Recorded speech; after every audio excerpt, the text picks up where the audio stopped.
Dando prosseguimento ao conteúdo estudado na aula anterior, vamos agora conceituar os princípios vigentes do Sistema Tributário Nacional, descrever as definições e espécies de tributos presentes na legislação brasileira, tais como os impostos, as taxas e as contribuições das competências federal, estadual e municipal. E, por fim, conhecer as bases de dados sobre planos e orçamentos públicos. O Sistema Tributário Nacional, que é o conjunto de normas constitucionais de natureza tributária, inserido no processo jurídico global e subordinado aos princípios fundamentais reciprocamente harmônicos que estão na própria Constituição Federal de 88. Considerando a autonomia legislativa dos entes regionais e locais, a existência dos princípios tributários limitadores do exercício da competência impositiva, que é a capacidade de instituição tributária aplicáveis em caráter nacional que permite denominar o Sistema Tributário Nacional.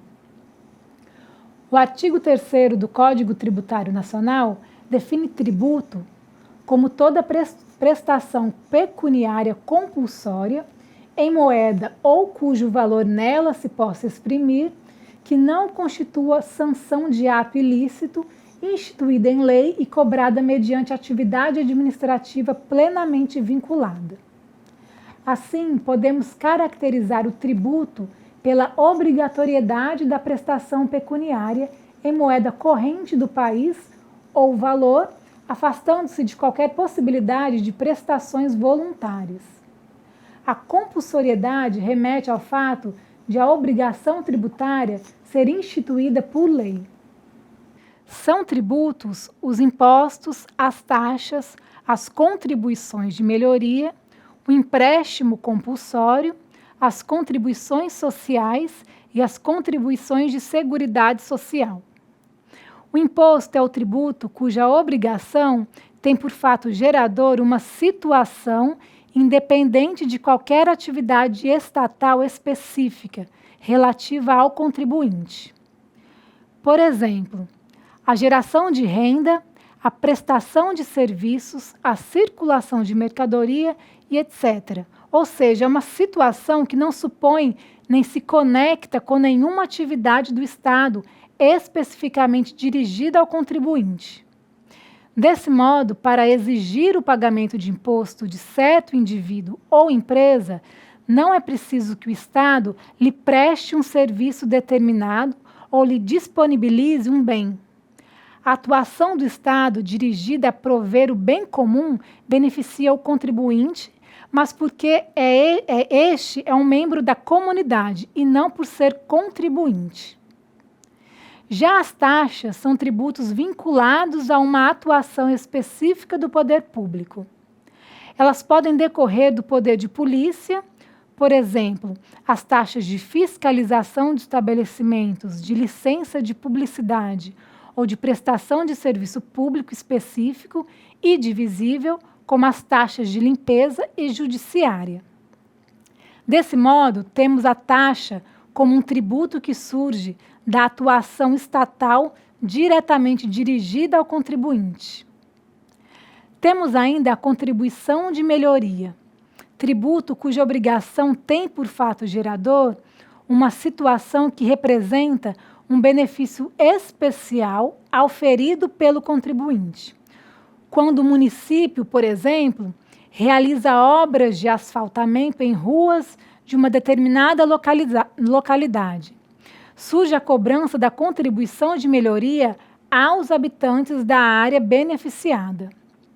Dessa forma, ocorre a valorização mobiliária, conforme disposto nos dizeres da Constituição Federal de 88, ocasionando fato gerador ao pagamento desse tributo pela população. O maior empecilho à cobrança dessa espécie tributária está na delimitação da zona de influência benéfica da obra pública. Por exemplo, existem obras que acarretam valorização longitudinal ao longo da obra. Outras ocasionam valorização radical ao redor da obra. Outras ainda como conhecido Minhocão em São Paulo, valorizam os pontos extremos. Daí a dificuldade na detecção de imóveis passíveis de valorização em decorrência de uma obra pública. Isso explica a razão pela qual podemos identificar atualmente, na maioria dos municípios, a cobrança da contribuição de melhoria somente em relação à execução de obras de pavimentação de vias e logradouros públicos, hipótese em que é fácil a delimitação da zona de influência benéfica. Por fim, temos os empréstimos compulsórios e as contribuições sociais. No empréstimo compulsório, não há acordo de vontades nem contrato de qualquer natureza. Unilateralmente, o Estado atribui a alguém, sob sua jurisdição, entregar-lhe o dinheiro, prometendo reembolso sob certas condições ou dentro de certo prazo. Já a contribuição social é um tributo destinado a custear atividades estatais específicas, que não são inerentes ao Estado. Tem como destino a intervenção no domínio econômico, o interesse das categorias econômicas ou profissionais e o custeio do sistema da Seguridade Social. Vamos agora relacionar a arrecadação municipal, bem como a execução orçamentária. É no orçamento público que o governante, seja ele presidente, governador ou prefeito, viabiliza a execução de seu projeto de governo. Isso é concretizado por meio de decisões acerca de quais serão os serviços públicos que o governo colocará à disposição da população e qual será a contrapartida, ou seja, o volume de recursos que deverá ser arrecadado para atingir tais metas. O orçamento público é um importante instrumento para os 4 entes da União. Será por meio da orçamentação da receita advinda de terceiros, impostos, taxas, contribuições e de outras receitas que constituem fontes de recursos que o governo poderá reconhecer o montante total da aplicação disponível para oferecer bens e serviços como educação, saúde, segurança, justiça, dentre outros, à sociedade. A Constituição Federal de 88 introduziu os conceitos de elaboração do processo orçamentário da União, baseados em 3 peças de planejamento: o Plano Plurianual de Investimento, PPA, a Lei de Diretrizes Orçamentárias, a LDO, e a Lei Orçamentária Anual, a LOA, para que fosse possível alcançar planos racionais de governo a longo, médio e curto prazo. Esse mesmo dispositivo também pode ser inferido aos outros entes da União, o que acarreta aos estados, municípios e Distrito Federal o seu próprio plano de despesas. O Plano Plurianual de Investimentos, o PPA, constitui uma lei que estabelece as diretrizes e metas da administração municipal para as despesas de capital e outras delas decorrentes e para as despesas relativas aos programas de duração continuada.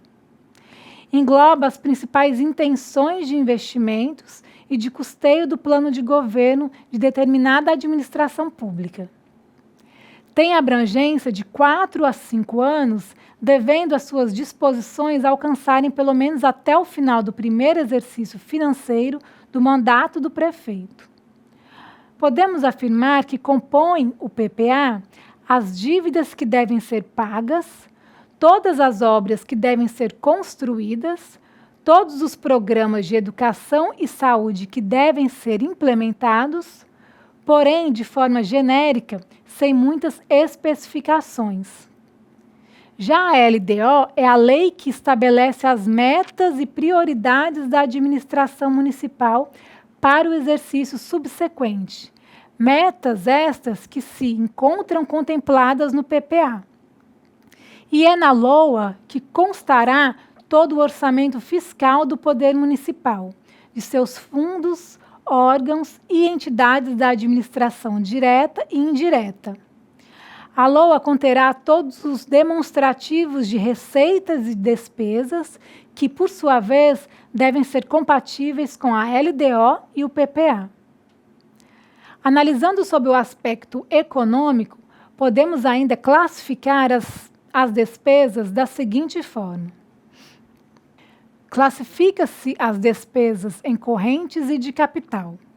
As despesas correntes são subdivididas em despesas de custeio e de transferências correntes, que seriam a manutenção de pessoal e das condições necessárias ao desenvolvimento dos serviços e todos os tipos de transferências financeiras realizadas pelos municípios a órgãos nacionais, internacionais e a pessoas físicas. Já as despesas de capital são subdivididas em investimentos, inversões financeiras e transferências de capital. Englobam todos os investimentos que são feitos em obras públicas, equipamentos e instalações, aquisição de imóveis, aquisição de fundos, amortizações e auxílios diversos. Como principal aspecto explorado neste estudo está ligado à gestão municipal, vale ressaltar os recursos tributários não competidos exclusivamente ao município, mas passíveis de serem a ele transferidos. Portanto, para atender às demandas da sua população por serviços públicos, o município dispõe de recursos oriundos das receitas provenientes das cobranças dos tributos de sua competência, o IPTU, ISS, o ITBI, as taxas, as contribuições de melhoria, das originárias de seu patrimônio, bem como de transferências de recursos estaduais e federais. Parte significativa das receitas federais arrecadadas pela União, as denominadas transferências constitucionais, são repassadas aos estados, ao Distrito Federal e aos municípios. O rateio da receita proveniente da arrecadação de impostos entre os entes federados representa um mecanismo fundamental para atenuar as desigualdades regionais, um esforço do governo federal em promover um equilíbrio socioeconômico entre estados e municípios. O Tesouro Nacional é o órgão responsável pelo repasse desses recursos aos entes federados, nos prazos legalmente estabelecidos. As principais transferências da União para os estados, o Distrito Federal e os municípios, previstas na Constituição Federal de 88, são as seguintes: o Fundo de Participação dos Estados e do Distrito Federal, o FPE, o Fundo de Participação dos Municípios, o FPM, e o Fundo de Compensação pela Exportação de Produtos Industrializados, e o Fundo de Manutenção e Desenvolvimento da Educação Básica e de Valorização dos Profissionais da Educação, Fundeb. E, por fim, o Imposto sobre a Propriedade Territorial Rural, o ITR. Por imposição constitucional, as transferências que competem aos municípios estão apoiadas nos seguintes repasses: o Imposto Territorial Rural, o ITR, e o Fundo de Participação dos Municípios, o FPM. Atualmente, embora a competência do ITR seja da União, a Constituição Federal de 88, no artigo 158, determina que metade de toda a arrecadação deva ser transferida para o município da origem do imóvel tributado. Outra transferência prevista constitucionalmente diz respeito ao Fundo de Participação dos Municípios, o FPM, em que são repassados aos municípios pelo governo federal 22,5% do montante arrecadado do imposto de renda e do imposto sobre produtos industrializados. Mas como podemos fazer o cálculo desse valor a ser transferido? O cálculo do valor a ser transferido, além de considerar uma parcela distribuída, estabelece distinções entre as cidades capitais e as demais. Para um melhor entendimento, vamos supor os seguintes municípios.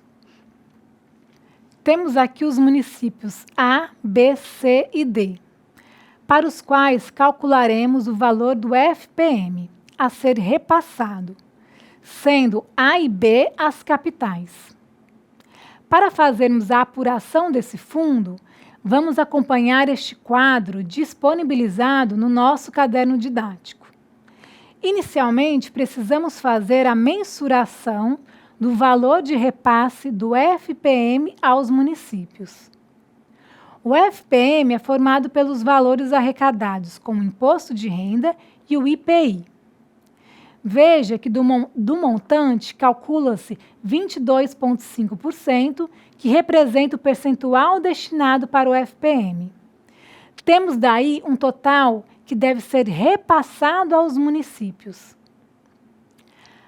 Para fazermos a apuração do FPM, é necessário mensurarmos separadamente as capitais e os demais municípios.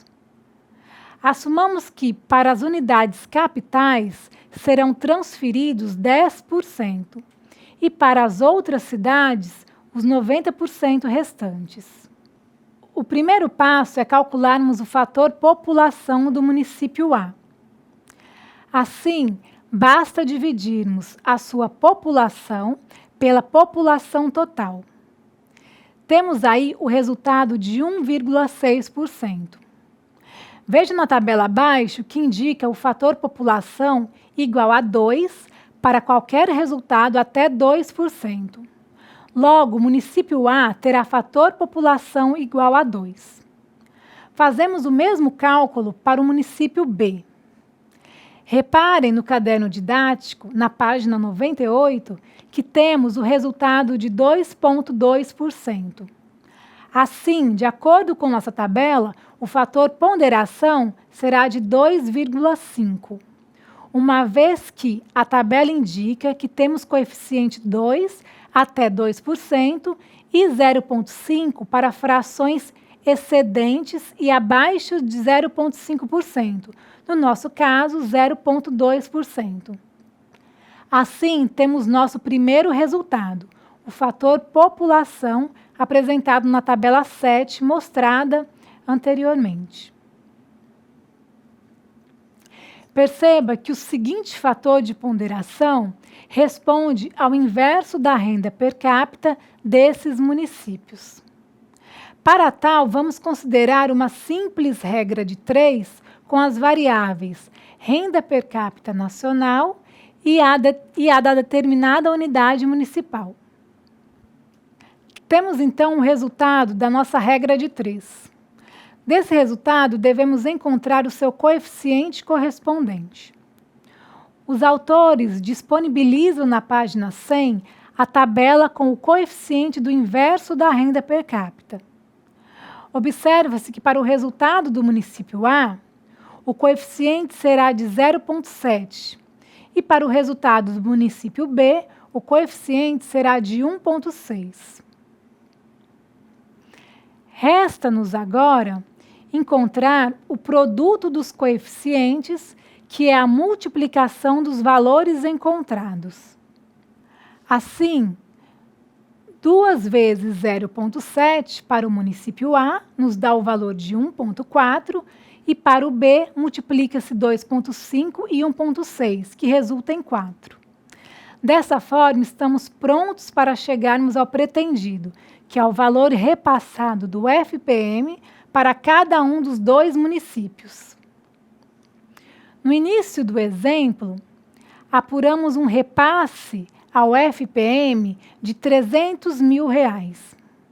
Porém, aos municípios capitais cabem 10%, correspondendo a R$ 30 mil. Para a mensuração das transferências, utilizamos somente a simples divisão do produto dos coeficientes de cada município por seu total e o multiplicamos pelo valor do repasse. Fica então da seguinte forma. Para o município A, consideramos o valor encontrado de 1,4 e para o município B, o valor de 4. Reparem que o cálculo é feito a partir dos 10% do total arrecadado, ou seja, 30 mil, que corresponde à transferência feita para as capitais, no nosso exemplo, as capitais A e B. Para os demais municípios, não inclusos como capitais, distintamente utilizamos como coeficiente de ponderação a categoria dos municípios, conforme seu número de habitantes. Assim como no cálculo dos municípios capitais, podemos mensurar os coeficientes de ponderação dos demais municípios. Vale lembrar que o total do repasse, nesse caso, equivale a R$ 270 mil, uma vez que dos 300 mil, 10%, que seria 30 mil, foi destinado para as capitais A e B. Para a apuração dos coeficientes, utilizou-se a tabela 10 por meio dos intervalos de concentração de habitantes. Para tanto, realizou-se uma simples regra de ponderação, na qual chegamos às transferências aos municípios C e D, mostrados nessa tabela. Na aula de hoje, vimos que a Constituição Federal de 88 dedica em seu texto artigo sobre a denominação do Sistema Tributário Nacional, caracterizado como conjunto de normas constitucionais de natureza tributária, inserido no processo jurídico global, subordinado aos princípios fundamentais reciprocamente harmônicos, que caracterizam a própria Constituição vigente. Por fim, discutimos que a sua estrutura é composta de tributos federais, estaduais e municipais, diversificados em impostos, taxas, contribuições de melhoria, empréstimos compulsórios e contribuições sociais. Conforme vimos nesta unidade, o orçamento público municipal é constituído de um instrumento aprovado pelo Poder Legislativo, que determina as receitas e as despesas para o período de um ano a todos os seus órgãos, discriminando o programa de trabalho autorizado a ser realizado, elaborado segundo os princípios da unidade, da universalidade e da anualidade. Do ponto de vista político, corresponde ao contrato formulado anualmente entre Governo Federal, Administração Pública e sociedade sobre as ações a serem implementadas pelo poder público. Vimos também que a Constituição Federal de 88, no artigo 165, dispõe que todo orçamento público, municipal, estadual ou federal, precisa ser elaborado a partir de 3 etapas que compõem o ciclo orçamentário: o Plano Plurianual, PPA, a Lei de Diretrizes Orçamentárias, a LDO, e a Lei Orçamentária Anual, a LOA. Estudamos a elaboração do orçamento municipal, no qual são determinadas as receitas e as despesas públicas municipais. As primeiras dispõem de várias fontes de receitas tributárias, por meio das quais o município busca captar os recursos financeiros necessários à realização de seus serviços e obras. Esses recursos são captados por meio dos impostos, taxas e contribuições. Aguardo a participação de todos em nossos fóruns. Bons estudos e até a próxima.